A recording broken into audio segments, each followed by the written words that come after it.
Ok les gars, comme on l'a tous vu ce week-end, Manchester City s'est incliné 2-0 à domicile face à Tottenham pour leur deuxième journée de Premier League, alors qu'ils nous avaient vachement impressionnés lors de la première rencontre en s'imposant 4-0 face à Wolverhampton. On a eu l'impression que Manchester City et Pep Guardiola sont un peu retombés dans leur travers. Alors dans cette vidéo, nous allons analyser le match de Manchester City face à Tottenham et essayer de voir ensemble qu'est-ce qui a cloché, aussi bien offensivement vu que Manchester City n'a marqué aucun but lors de ce match, mais aussi bien défensivement car ils ont encaissé 2 buts lors de cette rencontre. Pour l'approche tactique et la composition, très rapidement, c'était quasiment la même chose que face à Wolverhampton. Les seules différences étaient que Jérémy Doku et Bernardo Silva étaient remplacés par Omar Marmoush et Ryan Cherki, qui effectuait donc sa première titularisation en Premier League avec Manchester City.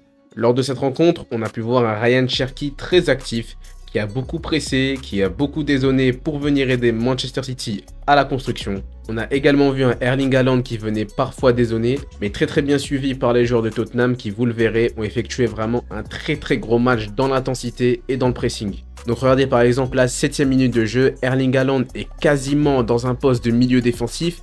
Il récupère le ballon et va obtenir une faute par la suite. Et vous voyez qu'il est suivi de très près par 3 joueurs de Tottenham. Regardez là aussi à la 11e minute de jeu, le pressing étouffant. Ça passe par Ait Nouri, ça revient dans l'axe pour Tijani Reinders qui essaye de tenir. Regardez où est Oscar Bob. Il est quasiment en position de défenseur central. Et il va dégager le ballon pour Nico Gonzalez qui finira par le perdre. Ce qu'on peut dire, c'est que dans l'intensité et dans les efforts, Tottenham a vraiment été au-dessus. Et genre vraiment très largement. Tous leurs joueurs ont effectué énormément de courses. Kudus, Johnson, Richarlison, leur milieu de terrain, leurs latéraux, vraiment tout le monde. Mais lorsque Manchester City décidait de presser, car ils ont quand même décidé de presser assez haut, ça reste Manchester City, notamment par Ryan Cherki qui remplaçait Bernardo Silva qui est un joueur très actif, et Ryan Cherki je l'ai trouvé pas très intelligent dans ses pressings. Regardez là à la 13e minute, il presse Vicario, le gardien des Spurs, mais n'arrondit pas son pressing. Là ce qu'il aurait dû faire c'est courir un petit peu plus sur la droite pour bloquer la passe pour Mickey Van de Ven, et forcer Vicario à jouer dans l'axe ici pour Bentancur qui demande le ballon,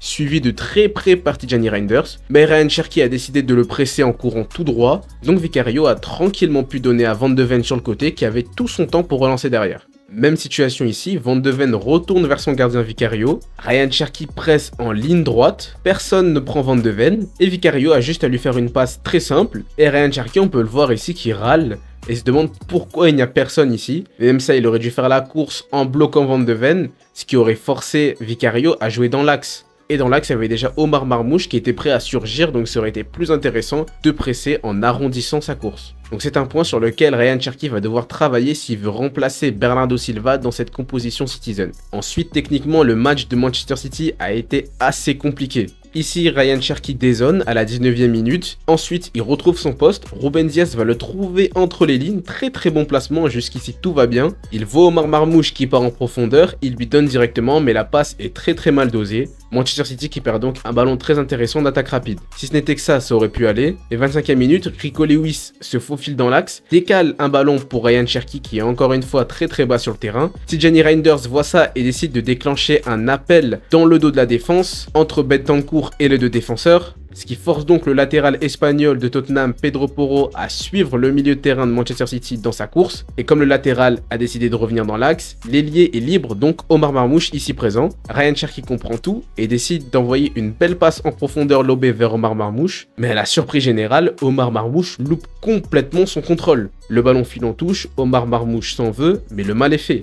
À ce niveau-là, on ne peut pas rater de contrôle. Pareil ici à la 26e minute, Manchester City avait vraiment un temps fort et Rico Lewis effectue une passe en touche. Et que Rico Lewis ne subissait pas de pression. Point positif, j'ai bien aimé la présence d'Erling Haaland. Comme je vous l'ai dit, il a beaucoup désonné et regardez là à la 27e minute, il vient chercher un ballon au milieu de terrain, il avance avec le ballon et franchement on peut voir que techniquement il y a un petit peu de progrès. Il va réussir à se faufiler grâce à son physique également et décaler un bon ballon vers Omar Marmoush. Mais encore une fois, problème dans la technique, Omar Marmoush va complètement tirer sur Vicario, arrêt facile pour le gardien italien, alors qu'Omar Marmoush avait juste à effectuer un petit ballon piqué, et donc Manchester City se serait vu mener 1-0 dès la 27e minute de jeu. Je vous parlais de pressing arrondi tout à l'heure, regardez à la 33e minute Erling Haaland qui arrondit sa course pour forcer Vicario à jouer sur son côté gauche.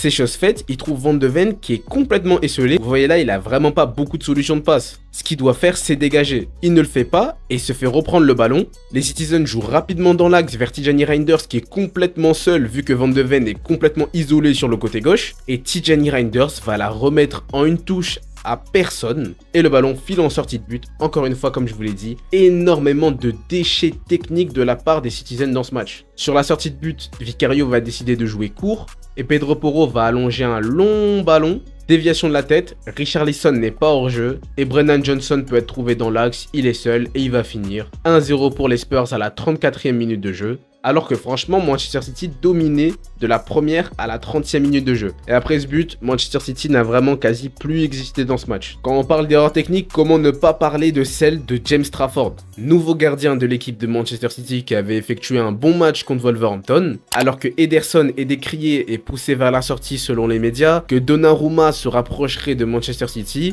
James Trafford s'aide vraiment pas à trouver une place dans cette équipe. Parce qu'à la 46e minute, alors que comme je vous l'ai dit, les Spurs pressaient vraiment très haut et très fort dans ce match, ils décident d'essayer de trouver Nico Gonzalez dans sa surface. Alors que regardez, John Stones est libre, Oscar Bob est libre et demande même le ballon en bas. Mais non, il va décider de la jouer vers Nico Gonzalez. Bien sûr, évidemment, il veut pas contrôler ce ballon. Le ballon traîne et Palhinha finit par la pousser au fond des cages. Un but donné juste avant la mi-temps, ça met un énorme coup au moral. On va finir cette analyse avec encore une fois deux gros déchets techniques.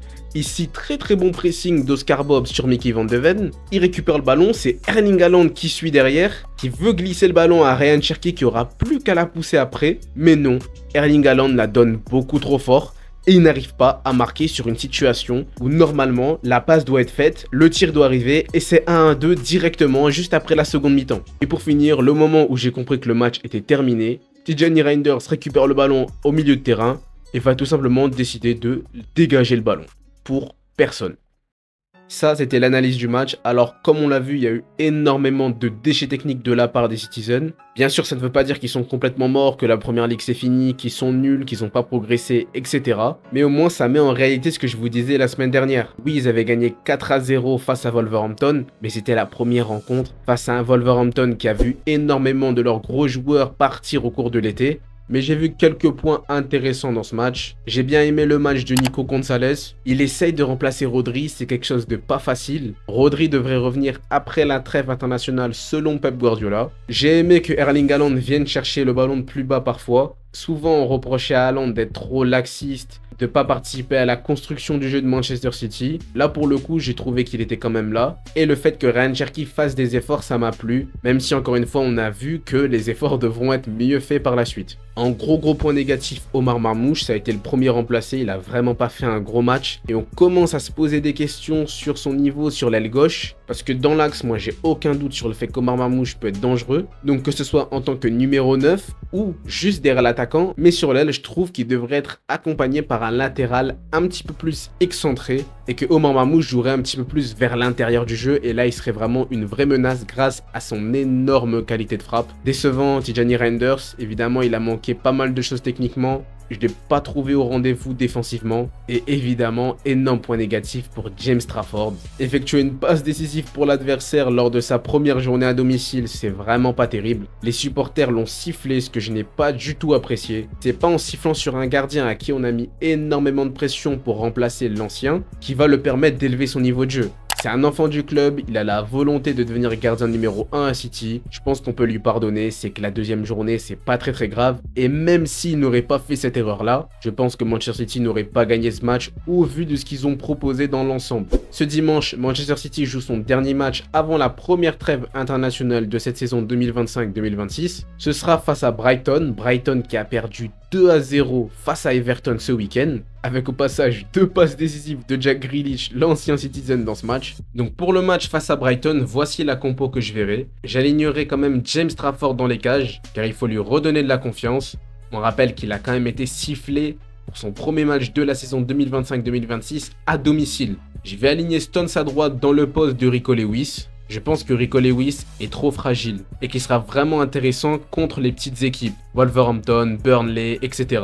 Dans les matchs avec plus d'intensité, je vois plus John Stones Il a une énorme qualité technique, on l'a déjà vu faire évidemment lors de sa saison 2022-2023, et il est plus solide défensivement que Rico Lewis. J'aligne toujours Ruben Dias, mais je l'accompagne d'Abdokodir Kuzanov. City est très vulnérable lors des contre-attaques, sur des ballons en profondeur. Selon moi, pourquoi il ne l'était pas autant auparavant lors des années 2018, 2019, 2020, etc.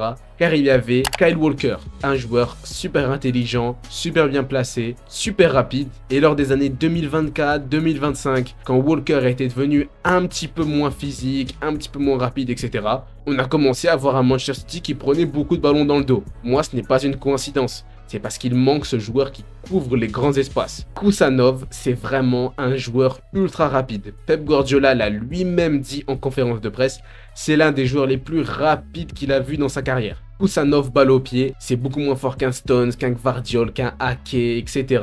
Mais le mettre ici en défense centrale et avec lui du coup Ruben Dias, John Stones et Nathan Ake, ça lui permettrait d'être assisté à la relance. Bien sûr, dans l'idéal, ce n'est pas lui qui va devoir relancer le ballon. Il pourra s'améliorer sur ce domaine-là plus tard. Mais ce qu'on demandera à Kuzanov, ce sera vraiment de couvrir les grands espaces, les contre-attaques. Et j'espère vraiment le voir titulaire face à Brighton. Ensuite, devant, on va pas changer grand-chose. Toujours Nico Gonzalez et Tijani Reinders. À droite, une petite hésitation entre Foden et Oscar Bob, puisque Foden est rentré dans le match face à Tottenham et qu'il a montré quand même 2-3 belles choses. Donc pourquoi pas le voir titulaire face à Brighton. Ensuite, selon moi, Bernardo Silva va retrouver son poste. Après la première compliquée de Ryan Cherki, ça m'étonnerait que Pep Guardiola se priverait de son capitaine. On rappelle que Bernardo Silva, c'est le joueur qui a disputé le plus de matchs avec Pep Guardiola lors de toute sa carrière. À gauche, le retour de Jérémy Doku, qui a lui aussi effectué une plutôt bonne entrée face à Tottenham, se montrant menaçant et assez dribbleur. Et en pointe évidemment Erling Haaland. Donc voilà, j'espère que cette vidéo vous a plu. J'espère que les points négatifs que j'aurai donnés dans cette vidéo vont être corrigés dans le prochain match et que Manchester City s'imposera face à Brighton et que je vais pouvoir vous débriefer tout ça. Sur ce, j'espère que vous avez apprécié la vidéo. N'hésitez pas à me le faire savoir en commentant, en likant, en vous abonnant, en partageant. Vous connaissez la chanson. Et sur ce, moi je vous dis ciao les gars.